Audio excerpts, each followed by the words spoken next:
Ágora, el espacio para el libre pensamiento, con Gabriel Andrade. Seguimos en Ágora, nuestros números de contacto 0426-565-1980 y conversamos con Roberto Augusto, él es autor del libro El nacionalismo vallatimo, él ha atendido nuestra llamada desde Cataluña, España. Roberto, podemos estar de acuerdo, como tú has mencionado en segmentos anteriores, que el nacionalismo es una ideología bastante destructiva. Pero por otra parte, muchos movimientos secesionistas han justificado su lucha invocando razones nacionalistas, y a lo largo de la historia, si bien las secesiones no han sido muy frecuentes en los últimos años, muchas naciones que hoy existen, y muchos estados, existen en buena medida porque se separaron de otros estados invocando razones nacionalistas. ¿No consideras tú que el nacionalismo en ese sentido sí podría ser legítimo? Si te refieres, por ejemplo, a la situación colonial, por ejemplo, España y sus colonias, en el caso de Venezuela y muchos otros países, en una situación colonial donde se produce una explotación por parte de un pueblo, por parte de otro pueblo, para apoderarse de sus recursos, etcétera, y además era una situación de opresión imperialista, en ese caso puede estar justificada una secesión unilateral. Otra cosa muy distinta es en los actuales estados modernos democráticos. Ahí pienso que son dos niveles totalmente diferentes. Lo que pasa es que la secesión, por ejemplo, de Venezuela a España está justificada por el derecho al autogobierno democrático de los pueblos, pero no creo que la mejor forma de justificar esa secesión sea a través del nacionalismo. Pero la dificultad que yo encuentro aquí es cómo saber distinguir entre una relación colonial y una relación que no lo es. Ciertamente en el caso de España y sus colonias había una distancia marítima, pero por ejemplo, ¿tú considerarías que Canarias es hoy en día una colonia de España? Porque bajo la misma presunción de que era un territorio ultramarino, el cual en una época fue invadido, fue anexado, etcétera, bajo esa presunción, aparentemente entonces los canarios también tendrían el derecho a la secesión unilateral. No es un tema de kilómetros. Por ejemplo, Francia tiene muchísimos territorios que están a miles de kilómetros de la capital, en islas, etcétera.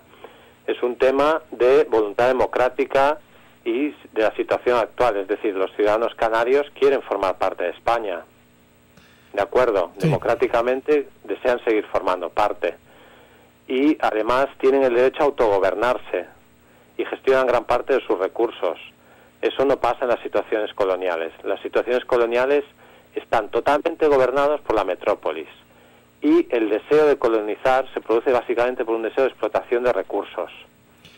Claro, pero hay muchos movimientos... Son dos situaciones totalmente diferentes.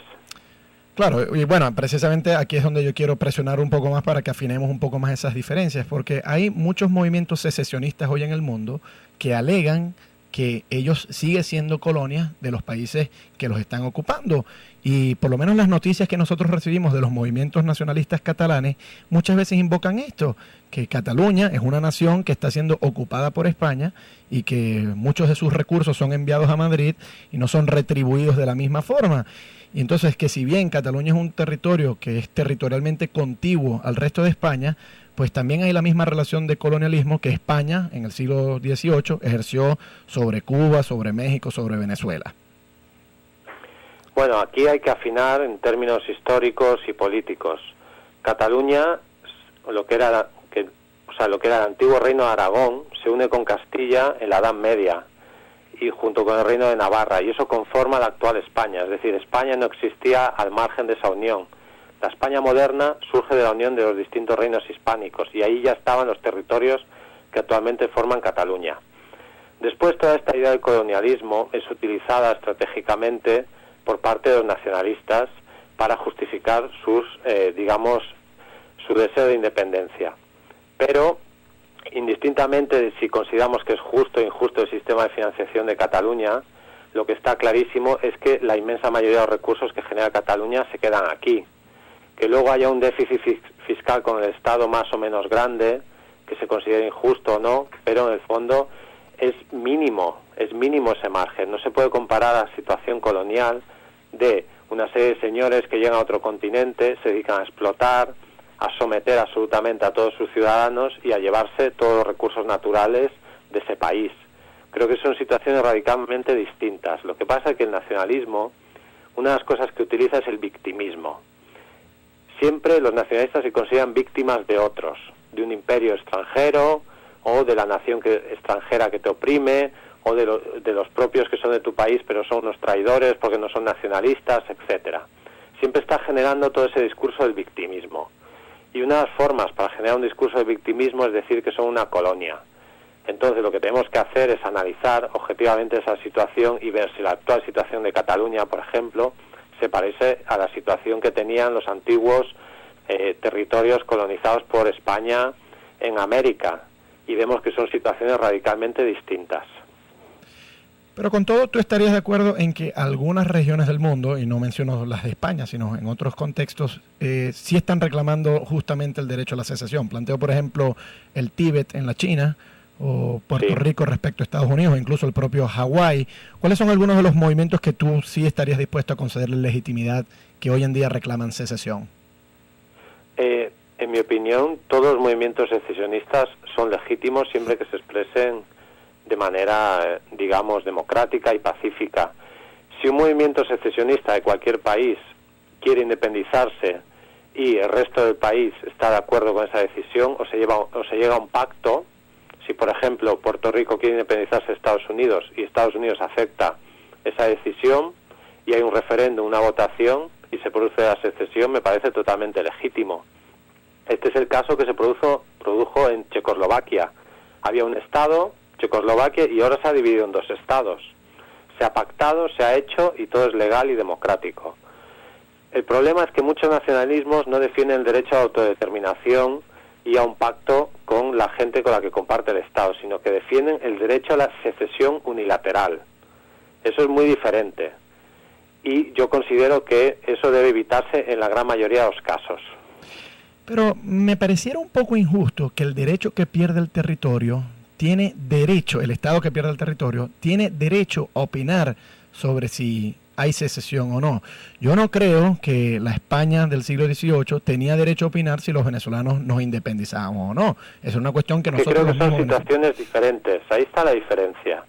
Claro, no es lo mismo la España del siglo XVIII, que es un Estado totalitario monárquico, que tiene la intención básicamente de explotar los territorios que están en América, que la España democrática actual. Creo que esa es la diferencia básica. O sea, un Estado totalitario decide conquistar América y apropiarse de todos esos recursos. En cambio, ahora tenemos una situación de un Estado democrático donde todo el mundo puede expresar sus ideas dentro de ese marco de convivencia. ¿Entiendes la diferencia? Sí, claro, y me parece una diferencia muy, ciertamente muy pertinente. Pero fíjate, ha habido algunos referendos, estoy pensando en particular el de la secesión de Quebec en Canadá, donde el resto de Canadá no opinó sobre si Quebec se independizaba o no. Fue sencillamente los propios ciudadanos de Quebec, si ellos decidían o no, y por un muy estrecho margen decidieron permanecer fieles al Estado canadiense. ¿No consideras tú, y te pregunto, que esa es más bien la virtud democrática que realmente se debe seguir? Que si un Estado o una nación, sencillamente invocando la autodeterminación, no quiere ir a la continuidad con el Estado, el resto del Estado no tiene derecho a decidir sobre eso, como el resto de los canadienses no tuvieron derecho a decidir sobre si Quebec permanecía o no como parte de ese Estado. Sí, pero el Estado de Canadá autorizó el referéndum. Por lo tanto, tácitamente estaba diciendo que aceptaba el resultado que los quebequenses votaran. Claro. ¿Entiendes? Sí, me es parece. un referéndum legal. Y el resto del Estado se compromete a aceptar el resultado. Entonces, eso me parece totalmente democrático. O sea, el referéndum que se hizo en Quebec entraba dentro de la Constitución de Canadá y dentro de las leyes. Y el Parlamento de canadiense se comprometió a aceptar el resultado. Por lo tanto, todo eso es legal y democrático. Pero ¿no crees tú, y añadiendo esto, que para conservar la paz y la virtud democrática, todo Estado en el cual haya una región que solicite un referéndum lo debería conceder? Y de esa forma el Estado español, pues precisamente para evitar mayor confrontación, si una mayoría catalana solicita un referéndum, pues debería conceder ese referéndum del mismo modo en que Canadá concedió el referéndum a Quebec. Ahí es donde no estamos de acuerdo, creo. Es decir, la pregunta es, ¿a quién afecta el referéndum? ¿Afecta solo a los catalanes? ¿Afecta solo a la gente que vive en Quebec? o afecta a todo el Estado de Canadá, a todo el Estado de España? La respuesta es evidente, afecta a todo el Estado. O sea, la España resultante de una independencia de una de sus partes, por ejemplo Cataluña, es otra España distinta que la que tenemos ahora. Lo mismo pasaría con Canadá. O sea, la importancia de ese país, el PIB, las relaciones internas que hay dentro de ese Estado se verían radicalmente afectadas. Por lo tanto, considero que todos los miembros del Estado democrático, estamos hablando de Estados democráticos, no de colonias, todos los miembros del Estado democrático tienen derecho a votar o a decir lo que piensan, no necesariamente a votar. Si el Parlamento decide aceptar que en una región se haga un referéndum, pues eso es totalmente legal y los demás se comprometen a aceptar el resultado. En el caso de España, Cataluña quiere la independencia. Bien, pues que se modifiquen las leyes, la Constitución, que se permita un referéndum y si sale que sí, pues que se haga la independencia. Pero el resto del Estado tiene derecho a poder aceptar a través de las leyes del Parlamento o votando si deciden aceptar esa decisión o no.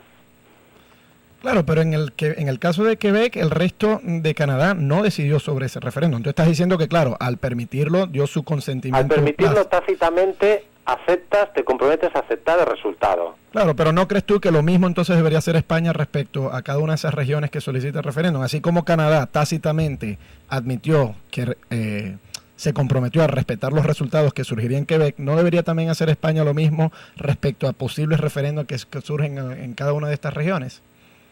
Actualmente en España es imposible celebrar un referéndum así. Primero, los referéndums los convoca el Estado central, no la autonomía, y la Constitución lo prohíbe. Sería necesario reformar la Constitución. Y para reformar la Constitución se necesitaría un referéndum. Y tendrían que votar todos los españoles. Si el marco legal lo permitiera, y se reformara la Constitución permitiendo ese referéndum, se podría celebrar. Pero si aceptamos que en todos los estados democráticos cualquier región pueda declararse independiente de manera unilateral, al margen de las leyes, al margen de la Constitución, al margen de lo que diga el resto de la gente de ese estado, estamos generando un problema muy grande, porque estas tensiones separatistas se dan en muchísimos países en el mundo, en muchísimos, y acabaría generando, sin duda, guerras, violencia, conflictos armados, etcétera. O sea, aceptar el derecho de que cualquier pueblo, porque luego está además el problema de decidir qué pueblo puede separarse.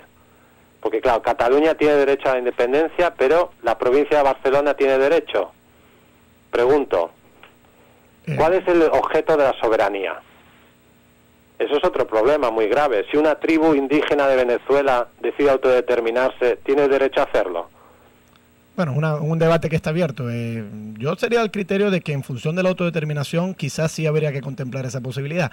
Pero vamos a ver... Cualquier grupo humano, una tribu, una provincia, un ayuntamiento, cualquier grupo humano tiene derecho a autodeterminación unilateral y crear un Estado nuevo. Bueno, supongo que es cuestión de revisar qué tan grande es ese grupo humano, ¿no?